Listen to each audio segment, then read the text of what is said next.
Kaya masaya ako pagkasama ka.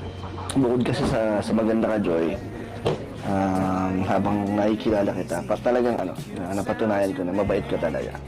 Talagang hindi ako na-disappoint habang nakikilala kita paunti-unti. Nakita ko yung sipag mo sa pag-aaral, yung kabutihan talaga ng puso mo. Lumitaw. Ayun, hindi ko naman siya na-crush na pala kita. Yun ang sagot sa tanong mo kanina. Yung bakit. Kasi, yun na. Gusto mo ulitin ko pa? Ikaw, ano ba? Ano masasabi mo? Ang dami kong sinabi. Wala bang masabi? Nabigla ka? Baka naman mailang ka kasi inamin ko sa'yo na na-crush ka na. Baka mamaya bigla lumayo ka. Hindi naman. Hindi na